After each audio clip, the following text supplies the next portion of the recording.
नमस्कार मंडळी, कसे आहात? मजेत ना? तुमचं स्वागत आहे तुमच्या आवडत्या चॅनलमध्ये, ज्याचं नाव आहे मराठी कथा साहित्य. चॅनलला नवीन असताल तर सबस्क्राईब करा आणि आमच्या नवनवीन कथांचा आस्वाद घ्या. तर कथेला जास्त वेळ न दवडता कथेला सुरुवात करूया. आता ह्या पुढील कथेमध्ये आपण काही AI टेक्नॉलॉजीचाही यूज केला आहे, जेणेकरून तुम्हाला कथेचा आनंद द्विगुणित करता येईल. धन्यवाद. माझ्या मनातल्या या साऱ्या कल्पना जळून राख झाल्या, पण ती राख अंतराळ धुसर करत सुटली. माझ्या डोळ्यांना काहीही दिसेना. मी डोळे उघडले. मध्यरात्र झाली असावी. दारात कुणाची तरी सावली पडल्यासारखं मला वाटलं. वादळाने मटकन पालापाचोळा उचलला जावा त्यासारखं मी शय्येवर पटकन उठून बसलो. कडकडत जंगलात वणवा पेटावा त्याप्रमाणे माझा शामियाना जळू लागला. मला काय करावं काही कळेना. मला संकटाची कल्पना आली. बरं, मी जागा होतो, नाहीतर हे संकट माझ्या जीवावर भेटलं असतं. मी शामियान्याच्या मागच्या बाजूनं बाहेर उडी घेतली. मी बचावलो.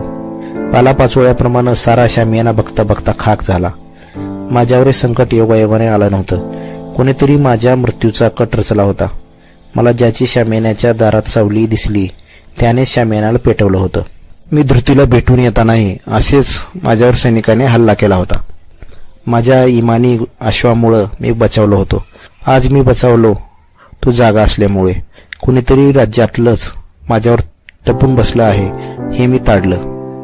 बाबांच्या काळापासून राज्यात असले जीव घेणे प्रकार घडत होते. ही राज्यातली कीड मुळापासून साफ करायला हवी आहे हे मी मनाशी ठरवलं.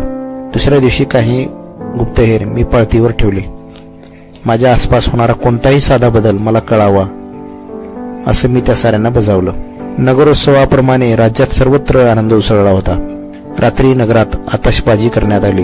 युद्धात उत्कृष्ट कामगिरी करणाऱ्या सैनिकांना मी विविध पुरस्कार दिले. त्यांच्या पराक्रमाबद्दल मी त्यांची पाठ थोपटली. नगरात आल्यापासून मी मंत्र्याच्या घरी जायचं टाळत होतो. कामिनी मला आल्यापासून भेटली नव्हती. तिने मला आपला चेहरा दाखवला नव्हता. एका दिवशी मंत्री राजकाजात व्यग्र होते. माझं मन मला स्वस्थ बसू देईना. ते कामिनीच्या शरीराकडे ओढ घेऊ लागलं. एक एक क्षण चवताळलेल्या वाघासारखा अंगावर येऊ लागला. पुरुष स्त्रीकडून तिच्या शरीराची अपेक्षा करतो. याचकाला दान देण्यात कसलं पाप आहे, याचकाला दान देण्यात कसला मोह आहे. मग मला वाईट वाटू लागलं. मी उगीच त्या दिवशी कामिनीला मारलं. जनावराप्रमाणे मी तिच्यावर हात उगारला. बिचारीने मला सुखाचे 4 क्षण देऊ पाहिले. मी मात्र तिने दिलेल्या फुलावर तुडवत मला तिचा विचार स्वस्थ बसू देईना. मी हताश झालो. घाईने राजवाड्याबाहेर पडलो. येताना मी मंत्र्यांना बजावलो, मी आल्याशिवाय तुम्ही राजवाड्यातून बाहेर जाऊ नका. त्या प्रसंगाचं वर्णन करण्यात कसलं आलं आहे मोठेपर. पण चंदनाच्या झाडावर नागाने नागिनीला विळखा घालावा त्याप्रमाणे आम्ही एकमेकाच्या भाऊत होतो. दोघांच्या शरीरात विलासाने रक्त थुईथुई नाचत होतं. या प्रसंगानंतर काही दिवस गेले, पण प्रत्येक दिवसाने खूप क्लेश दिले. मी काय करून बसलो या विचाराने मला खूप यातना दिल्या.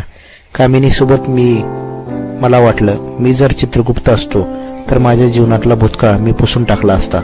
स्मरण माणसाला आनंदही देतो आणि यातनाही. धृतीचे स्मरण तापलेल्या शरीरावर होणाऱ्या पाण्याच्या सिंचनाप्रमाणे होते. कामिनीचं स्मरण अंगावर तप्त ठिणग्या उडवीत होते. त्या दिवसात मी मंत्र्याच्या घराकडे पुन्हा फिरकलो नाही, पण मन ओढाळ गुर होई आणि वारा भरल्याप्रमाणे सैरावैरा धावू लागे. अशातच माझ्या मनाची तगमग कमी व्हावी म्हणून मी धृतीला पत्र लिहिलं. प्रिय धृती, मी युद्धाहून परतलो आहे. मी विजयी झालो आहे. युद्धाला जाताना मनाने तुझं अनेकदा स्मरण केलं. रणांगणावर युद्धात असताना तुझा चेहरा माझ्या डोळ्यासमोर येई. मी जोमाने लढू लागे. कलावंताला निसर्ग स्फुरण देतो त्याप्रमाणे रणांगणावर तुझी आठवण मला नवीन स्फूर्ती देत होती. त्यामुळेच मी विजयी झालो. माझ्या मुकुटात विजयाचा तुरा खुपसला गेला, ते तुझ्या प्रीतीमुळं. वाघिणीच्या दुधात जेवढं बळ नसतं ते प्रेयसीच्या प्रेमात असतं. हा अनुभव मला प्रकर्षाने आला. खरंच धृती, ही तुझी कोरडी स्तुती नाही, माझ्या जीवनातलं हे प्रखर सत्य आहे. तुझ्या प्रीतीचा दीप जर आयुष्यभर असाच तेवत राहील तर मी एक दिवस स्वर्गावरही अधिपत्य गाजवीन. फक्त तू माझ्या पाठीशी राहा. मी काळाशी 2 हात करेन. धृती, मी युद्धावर गेल्यामुळे राज्याची घडी थोडी विस्कटली आहे. ती व्यवस्थित बसवून मी तुला न्यायला येईन. ज्या मंगल क्षणाची आपली मनं वाट पाहत आहेत त्या क्षणाची बोलणी करायला मी तुमच्याकडे लवकरच येईन. तुला केव्हा एकदा पाहतो असं मला झालं आहे. तुला भेटण्यासाठी आतुर झालेला तुझा प्रियकर अश्वत्थ. धृतीला पत्र जाऊन 1 मास लोटला असेल नसेल, तिच्याकडून मला पत्र आलं. मोठं दुःखद वाटलं मला ते पत्र. राज्यात आता सुव्यवस्था आली होती.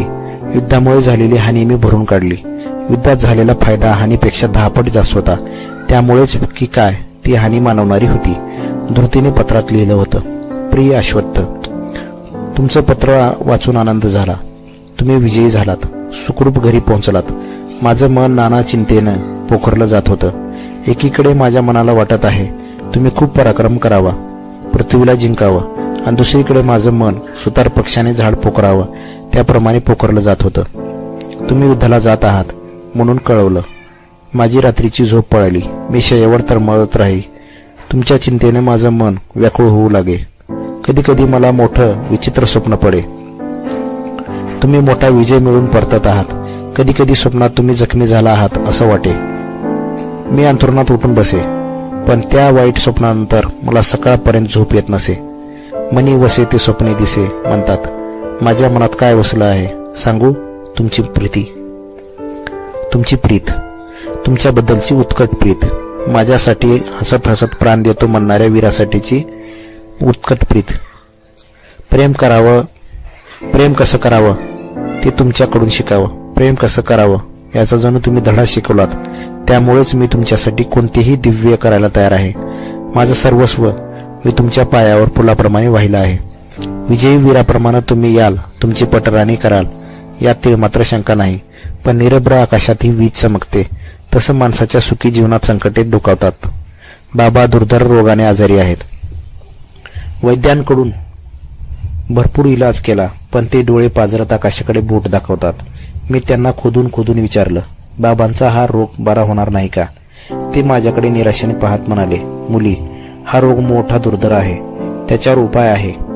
या रोगावर गुणकारी वनौषधी आहे, पण ती हिमालयाच्या पायथ्याशी असलेल्या दाट जंगलात आहे.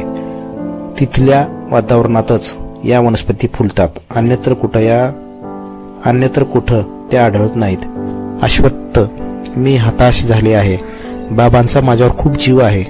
त्यांना काही बरं वाईट झालं तर मी जगू शकणार नाही. अश्वत्थ, मी मोठ्या विवंचनेत पडले आहे. हिमालयाजवळचं जंगल खूप मायावी आहे म्हणे. तिथे हिंस्र प्राण्याचा सुळसुळाट आहे. शिवाय तिथले आदिवासी लोक झाड तोडणं निषिद्ध मानतात.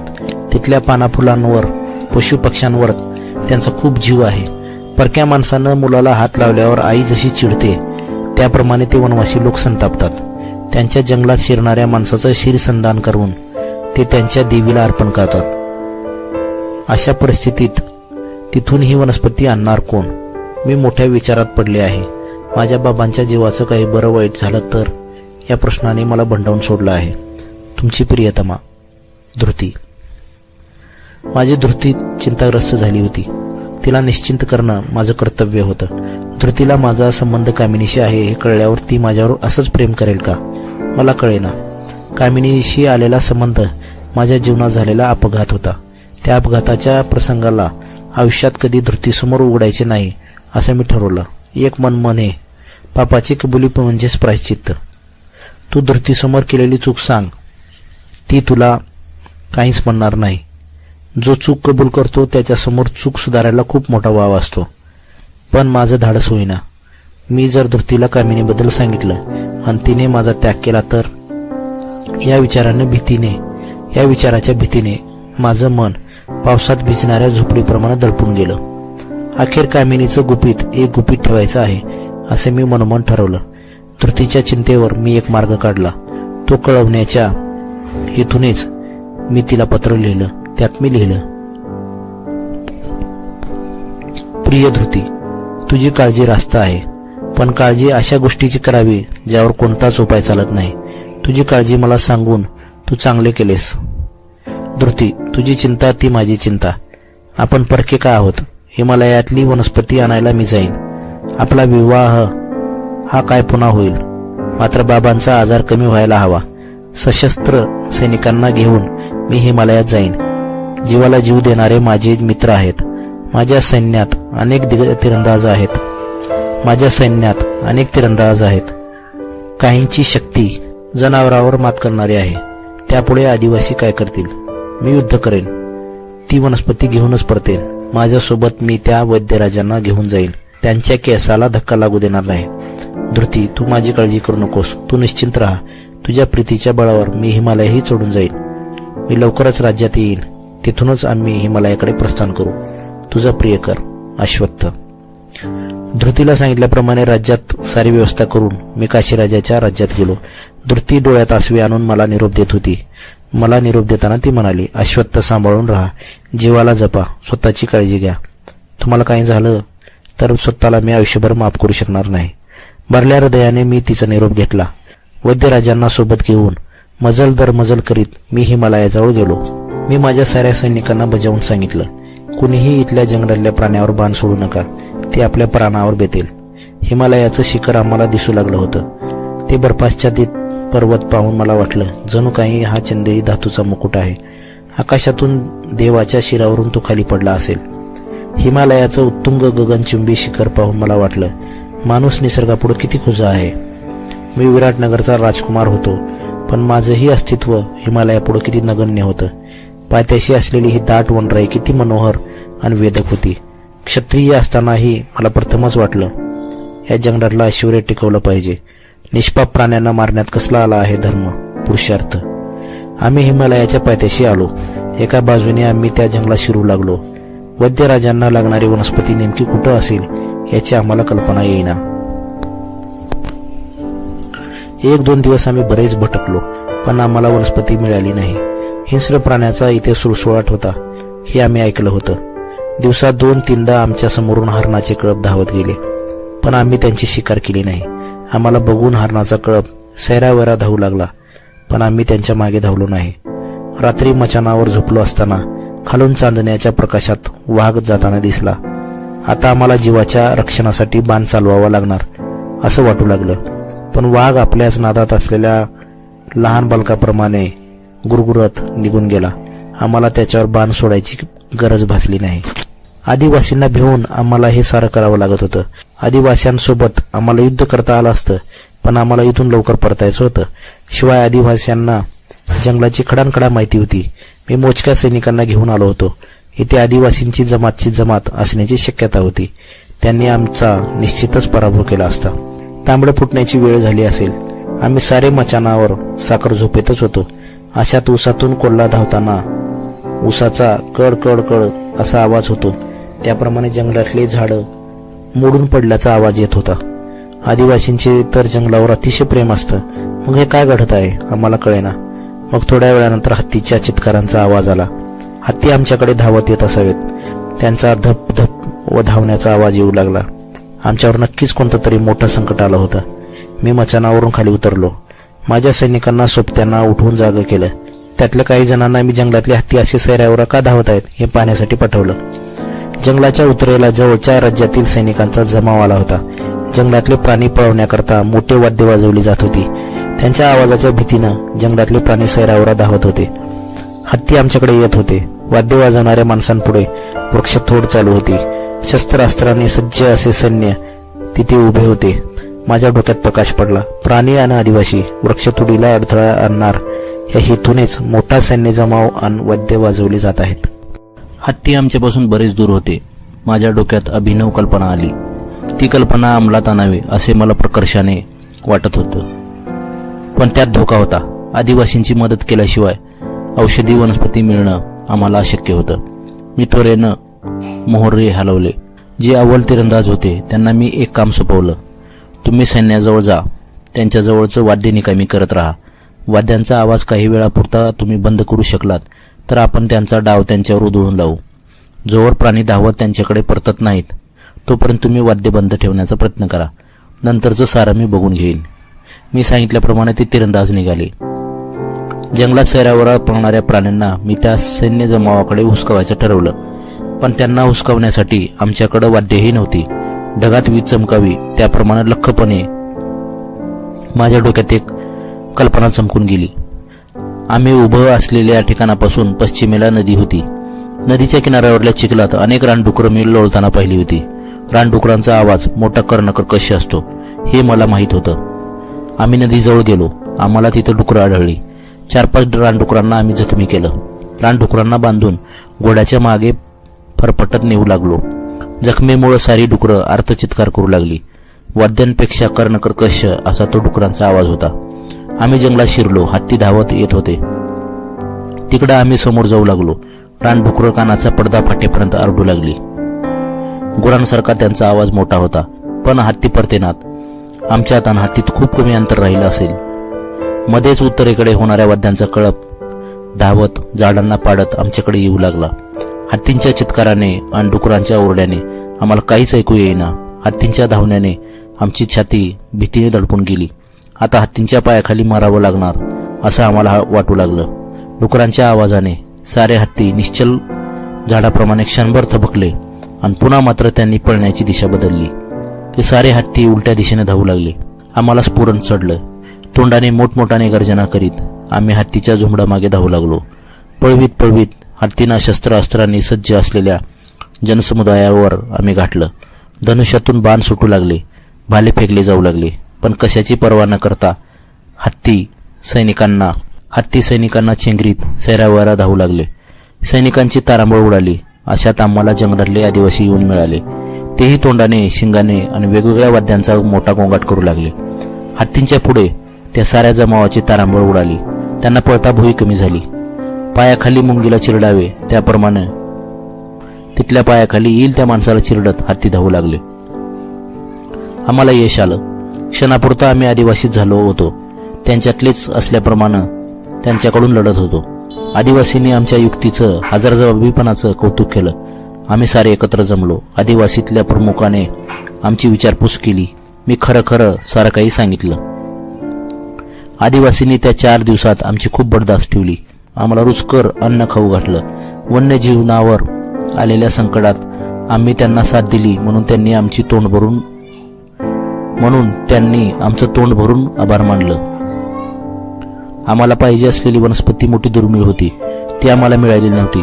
आदिवासीच्या प्रमुखाने आम्हाला मोठ्या मुश्किलीने मिळवून दिली. राजवैद्य आनंदी झाले. डोळ्यात आनंद अश्रू आणून ते म्हणाले, युवराज, तुम्ही काशीराजांना जीवदान दिलं. तुमच्यामुळेच सारं हे शक्य होत आहे. आदिवासींनी भरलेल्या हृदयांनी आमचा निरोप घेतला. जंगलाच्या सीमेपर्यंत ते आम्हाला सोडायला आले होते. आयुष्यात कधी काम पडलं तर आमची आठवण करा. आम्ही हातावर प्राण घेऊन येऊ, असं आदिवासी प्रमुख म्हणाले. आम्ही परतत होतो. मी खूप आनंदी झालो होतो. ज्या कामानिमित्त घराबाहेर पडलो होतो ते पूर्ण झालं होतं. त्यामुळेच मी खुशीत होतो. धृतीला ही आनंदाची वार्ता कळावी म्हणून मी वाटेत असतानाच पुढे एक दौडता दूत पाठवला. त्या दूताजवळ मी एक पत्र दिलं. त्यात मी लिहिलं होतं, प्रिय धृती, तू आमच्या वाटेकडे डोळे लावून बसली असशील. प्रियकर सुखरूप घरी येईल का या विचाराने तुझं काळीज कुडतडलं असेल. तो अपयशी तर होणार नाही या विचाराने तुझा ऊर दडपून गेला असेल. पण धृती, प्रीतीचं बळ बलवत्तर असताना मी अपयशी कसा होईन? मला यश आलं आहे. आम्ही आदिवासी लोकांची मनं जिंकली होती. त्यांनी आम्हाला राजवैद्यांना हवी असलेली वनस्पती मिळवून दिली. आदिवासी आमच्यावर मेहरबान का झाले? त्यांचा एक मोठा मजेदार किस्सा आहे. तो आल्यावर मी तुला सांगेन. यायच्या अमावस्येपर्यंत आम्ही राज्यात असू. तुझी काळजी आता तर मिटली ना धृती? तुझा प्रियकर अश्वत्थ. मी राज्यात येऊन पोहोचलो. साऱ्या धांडलीत मी कामिनीला विसरूनही गेलो होतो. प्रवासाचा शीण दूर झाला. माझी ज्या महालात राहण्याची सोय केलेली होती त्या महालात धृती लहान बालकाप्रमाणे धावतच आली. माझा धृतीचा विवाह ठरवला गेला. पण जोवर काशीराजाची तब्येत पूर्वपदावर येणार नाही तोवर विवाह करायचे नाही असे मी धृतीने ठरवले. काशीराजाची धृती एकुलती एक कन्या होती. त्यांच्या आजारात ती जवळ असणे आवश्यक होते. मी धृतीच्या भेटीसाठी आतुर झालो होतो. मी विराटनगरात परतलो. माझ्यावर होणाऱ्या जीवघेण्या हल्ल्यासाठी मी गुप्तहेर नेमले होते. त्या कटात सामील झालेला एक दूत गुप्तहेरांनी पकडला होता. त्याला बंदीशाळेत ठेवून त्याच्याकडे मी काही माहिती निघते का ते पाहिलं, पण तो काहीच सांगेना. माराच्या भयाने त्यानं एक पत्र मला दिलं. ते त्याला एका अज्ञात इस्माने दिलं होतं. ते कुणाकडे पोहोचवायचं आहे हे त्यांना नंतर सांगण्यात येणार होतं. मला या कटाचं गूढ कळेना. मी पत्र उघडलं. त्यात लिहिलं होतं, युवराज अश्वत्थला मारण्याचे 2 डाव असफल झाले. त्याला मारणं मोठं अवघड काम आहे. युवराज तरुण आहे. तू लावण्यवती आहेस. तू त्याला सहजीच जाळ्यात पकडू शकशील. तू त्याला जाळ्यात पकडण्याचं काम कर, पुढचं मी पाहून घेईन. हे पत्र कोणासाठी होतं हे मला काही केल्या कळेना. माझ्या राज्यात लावण्यवत्या खूप होत्या. त्यांच्यापैकी मी कुणावर माझ्या मृत्यूचा कटाचा आळ घ्यायचा. एकदा माझ्या डोक्यात कामिनीचं नाव आलं. माझ्या मनात विचार आले, कामिनी मला जाळ्यात तर उडू पाहत नाही ना. पण बऱ्याच दिवसापासून मी तिच्याकडे फिरकलोही नव्हतो. मंत्र्यांचा माझ्यावर किती जीव आहे. कामिनी असले काही करू शकणार नाही. बिचारीवर मी उगीच आळ घेतला. मला राज्यात येऊन काही मास लोटले असतील ही. राजकाजात मी व्यग्र झालो होतो. धृतीला पत्र लिहावे असे मला वाटत होते. पण राजकाजातून मी मोकळा होई तेव्हा माझं शरीर थकलेलं असे. अशातच धृतीचं मला पत्र आलं. त्यात तिने लिहिलं होतं, प्रिय अश्वत्थ, या 4-5 मासात तुमचं एकही पत्र आलं नाही. मी तुम्हाला दोष देऊ शकत नाही, कारण मीही तुम्हाला या दिवसात पत्र लिहिलं नाही. मनातले गुज मनात राहिले. राखेखाली धगधगता विस्तव असतो त्यासारखं या दिवसातही तुमची प्रीत माझ्या हृदयात पेटती राहिली. त्यामुळंच बऱ्याच दिवसांनी तुम्हाला पत्र लिहिताना माझा ऊर दाटला आहे. डोळ्यात पाणी जमा झाले आहे. तुम्ही म्हणाल, बायकांना रडण्याशिवाय दुसरं येतं काय? पण तुम्हा पुरुषांना कळणार नाही. स्त्रीचं मन मोठं वेडं असतं. स्त्रीच्या हृदयात नाना वेड्या कल्पना नाचत असतात. तिचं मन फार मृदू असतं. त्यामुळे स्त्रीचे डोळे मेघाप्रमाणे नेहमीच भरून येतात. मेघ पावसाळ्यात भरून येतील, पण स्त्रीचे डोळे. बाबांची तब्येत हळूहळू सुधारत चालली आहे. मी त्यांच्या जवळ गेले की ते म्हणतात, पुढे विवाह कधी करशील? मला या 2 डोळ्यांनी तुझा विवाह पाहू दे. मी त्यांना म्हणते, तुम्ही अगोदर पूर्ण बरे व्हा. माझा विवाह काय कधीही होईल. ते माझ्याकडे बघत म्हणतात, मी काही मरणार नाही. पुढे अश्वत्थाने वनौषधी आणली म्हणून मी वाचलो, नाहीतर तुझा विवाह. पुढे बापाचं मन मोठं मऊ असतं. त्याला वाटतं आपल्या मुलांनी उंच गगनात भरारी मारावी, प्रगती करावी. अश्वत्थ, मलाही तुमच्या भेटीची ओढ लागली आहे. रात्रीच्या रात्री मी तुमच्या आठवणीत तळमळून काढते. पाण्यातून काढलेल्या मासोळीसारखी माझी स्थिती होते. माझ्या मनाची नदी सागराला मिळायला आतुर झाली आहे. आपलं मनोमिलन झालं आहे. आपल्या कायेचं, शरीराचं. शर्मेने मला लिहिता येत नाही. असंच असतं स्त्रीचं मन. ती ठरवते आपले प्रियकराला तिनं आपल्या साऱ्या भावना सांगाव्यात, काहीच लपू नये. त्याच्यात आपल्यात काही लपून राहू नये. पण मनातलं गुज सांगायला मी जेव्हा तोंड उघडते तेव्हा हृदयातलं बोल ओठावर अडतात. ओठावरले गुज तुम्हाला कळतील का? तुमची प्रेयसी धृती. आता धृतीला मिळवायची वेळ आलेली होती. ज्या दिवसाची मी वाट बघत होतो तो दिवस आला होता. मोठ्या आनंदाने मी धृतीला पत्र लिहिलं, प्रिय धृती, मी तुला आपली करण्यासाठीच लवकरच येईन. मी पत्र लिहिलं ते तुझ्या प्रश्नाचं उत्तर द्यायला. तू मला म्हणालीस, स्त्रीचं मन मोठं वेडं असतं. त्याला मनातलं गुज सांगता येत नाही. ओठावरच ते अडतात. पण तुला सांगू, त्यामुळे स्त्रीचं चुंबन मधुर लागतं. कारण स्त्रिया आपल्या हृदयातील प्रीत ओठात ठेवतात. आता आपल्या प्रेमपत्राचा किस्सा संपेल, कारण आता तू माझी कायमशी होशील. हृदयाजवळ मी तुला घेईन. मग तुला प्रेमपत्र लिहिण्याची काय आवश्यकता? तुला हृदयातला सारा काही कळून जाईल. तुझा प्रियकर अश्वत्थ. मी धृतीकडे 2ऱ्या मासात गेलो. शुभ मुहूर्तावर आमचा विवाह झाला. धृती कायमची माझी झाली. धृतीला घेऊन मी विराटनगरात आलो. दाम्पत्य जीवनातली ती पहिली रात्र. तिच्या आठवणीने, त्या भावनेची उत्कटता शब्दात सांगता येत नाही. रात्रभर आम्ही एकमेकांच्या बाहुत पडलो होतो. त्या रात्रीने आम्हाला सुखसागरात नेऊन सोडलं. त्या सागरात उठलेल्या लाटेवर आम्ही स्वार झालो. त्या सुखसागराचं हिंदकाळणारं पाणी आमच्या शरीराला गदागदा वाऱ्यात डुलणाऱ्या झाडाप्रमाणे हलवीत होतं. किती उत्कटता भरली होती आमच्या मिलनात. झाडावर सर्पवेल रुतावी त्याप्रमाणे मी धृतीच्या शरीराभोवती हात गुंपले होते. आमची काया एकमेकात विरून जात होती. दुष्काळानंतर पावसाच्या आरंभीचं सारं पाणी झिरपतं त्याप्रमाणे आमच्या दोघांची शरीरं एकमेकात विलीन होत होती. त्यानंतर येणारी त्या वर्षातली प्रत्येक रात्र अशाच उन्मादात गेली. मी लहानपणात खूप दुःख भोगलं होतं. मला जीवनात कधी सुख मिळेल असं कधी वाटलं नव्हतं. पण माझ्या जीवनात धृती आली. तिनं माझ्या तृषार्थ जीवनाची तृष्णा दूर केली. धृतीशी विवाह झाल्यानंतर माझ्या साऱ्या जीवनाला नवीन लकाकी आली होती. पावसानंतर सृष्टी अधिक चमचमीत दिसते, तशी चकाकी माझ्या जीवनाला आली होती. माझ्या जीवनात दुःखाचा लवलेश उरला नव्हता. विवाहानंतरचा प्रत्येक दिवस मला खूप जडला जाऊ लागला. चातक पक्षी पावसाची प्राणकंठात आणून ज्याप्रमाणे वाट बघतो त्याप्रमाणे त्या वर्षातल्या प्रत्येक रात्रीची मी वाट बघत होतो. दिवस मला वर्षाप्रमाणे जड वाटू लागला. रात्र मला क्षणासारखी छोटी वाटू लागली. पतंग आकाशात ज्याप्रमाणे विहार करीत असतो, माझा आणि धृतीचा रात्रभर काम विहार चाले. त्या रात्रीने मला भरभरून सुख दिलं. कामिनीच्या शरीराचा मी एकदा चुकून उपभोग घेतला होता, पण त्याच्यात सावजाच्या मागे लागणाऱ्या वाघाचा आधाशीपणा होता. धृतीच्या प्रणयात प्रीतीचा अर्क फुलात भरलेल्या सुगंधाप्रमाणे भरला होता. 1 वर्षानंतर धृती गर्भवती झाली. बाळणपणासाठी ती माहेरी गेली. माझा जीव तिच्यात गुंतला होता. ती गेल्यापासून प्रत्येक क्षण मला खायला येऊ लागला. तिच्या आठवणीने माझं सारं शरीर जळू लागलं. कामिनीबद्दल धृतीला सांगावं असं बऱ्याचदा माझ्या मनात येई, पण मी तिला काही सांगितलं नव्हतं. तसं सांगण्याचं माझं धाडसच झालं नाही. धृती माहेरी गेली तेव्हा कामिनीनं माझ्याकडे एक पत्र पाठवलं. त्या पत्राने मी थोडा चिंतित झालो. काय करावं माझ्या मनाला काही सुचत नव्हतं. तिने पत्रात लिहिलं होतं, प्रिय अश्वत्थ, बऱ्याच दिवसांपासून तुम्ही माझ्याकडे फिरकला नाहीत. मी तुम्हाला फसवलं आहे असं तुम्ही समजत नाही ना? अश्वत्थ, पुरुष स्त्रीला फसवतो, स्त्री पुरुषाला फसवत नाही. तुम्ही माझ्याशी एकदा संग केला, त्याच्या आठवणी मनाला दाह देतात. शरीर तापून उठतं. माझं शरीर तुमच्या भेटीसाठी आसुसलेलं आहे. माझ्या शरीराची भूक मिटलेली नाही. वाघाच्या तोंडाला लागलेल्या रक्ताप्रमाणे मनाला तुमच्या शरीराची चटक लागली आहे. तुम्ही ती पुरवाल अशी माझी आशा आहे. धृती लावण्यवती असेल, पण मीही कमी नाही. ती सध्या राज्यात नाही. तुमचाही वेळ जाईल, मनाला विरंगुळा मिळेल. आपल्या संबंधाची मी कुठेच वाच्यता करणार नाही. तुमच्या गळ्याची शपथ. वाटेकडे डोळे लावून बसलेली एक प्रणयिनी कामिनी. त्या रात्री पाऊस थांबण्याचे नावच घेत नव्हता. पावसात एखाद्या बलदंड घोड्याचे शरीर निथळावे त्याप्रमाणे राजवाडा निथळत होता. माझ्या हृदयात अस्वस्थता दाटली होती. उदासीनता माझ्या मनात राखेप्रमाणे पसरली होती. मला झोप येईना म्हणून मी एरझऱ्या घालत होतो. कामिनीच्या स्मरणाने माझ्या मनाची तगमग वाढू लागे. धृतीच्या शृंगाराच्या आठवणीनं आणि कामिनीनं लिहिलेल्या पत्रामुळं माझं मन भर उन्हात ज्वाळेमुळे होरपळणाऱ्या वृक्षाच्या पर्णाप्रमाणे होरपळत होतं. झोप येईना म्हणून मी स्तंभावर कोरलेल्या रतिमदनाच्या मूर्त्या पाहू लागलो. लहानपणी मला त्या मूर्त्यांचा अर्थ क्वचितच कळला असेल, पण आज त्या मूर्त्यांच्या अंगविक्षेपाने माझ्या अंगातलं रक्त त्यांच्या विळख्याप्रमाणे सळसळू लागलं. मी एकटा होतो. तो एकटेपणा मला खायला येऊ लागला.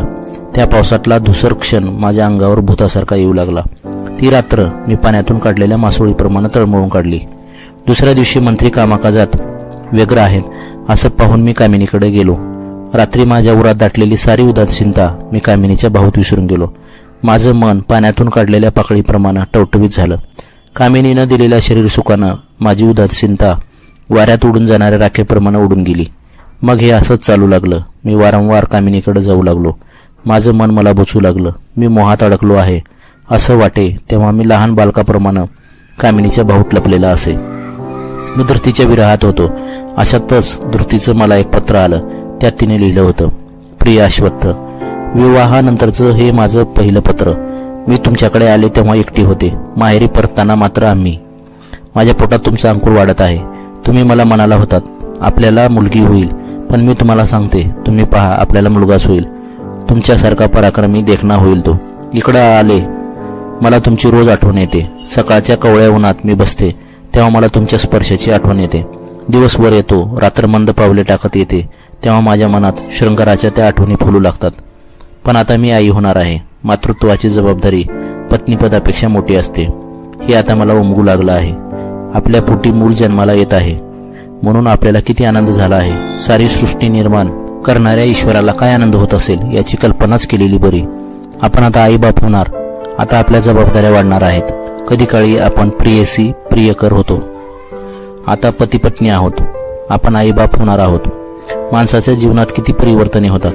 अश्वत्थ, आपल्या मुलाला आपण चांगले संस्कार देऊ. एक चांगला माणूस आपण त्याला बनवू.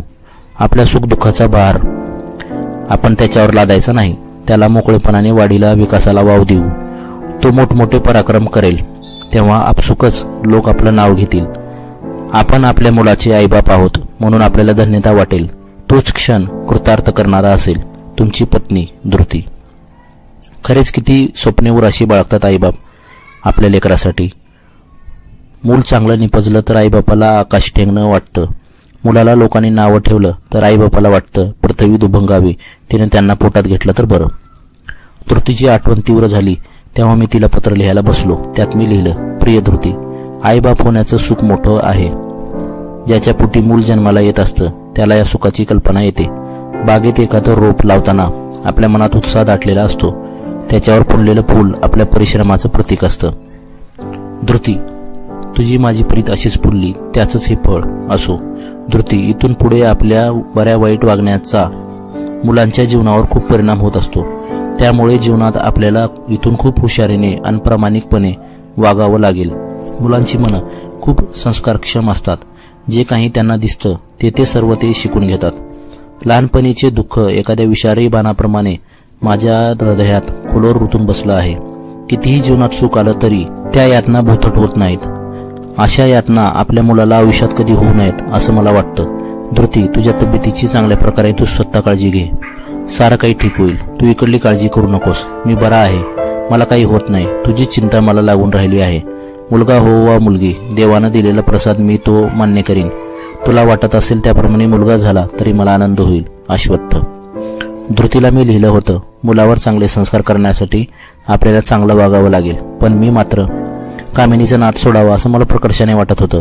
फुलांच्या पाकळ्यात भुंगा जसा बंद होतो त्याप्रमाणे कामिनीच्या मोहपाशात मी अडकलो होतो. पण याची परिणती पुढे काय होईल या विचाराने मी चिंताग्रस्त झालो होतो. नशिबात काय काय वाढून ठेवलेलं असतं कुणालाच कळत नाही. धृतीने मुलाला जन्म दिला, पण तो मेलेल्या.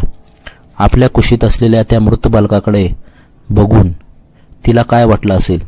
ती म्हणाली, मुलगा होईल. तो झालाही, पण असं व्हायला नको होतं.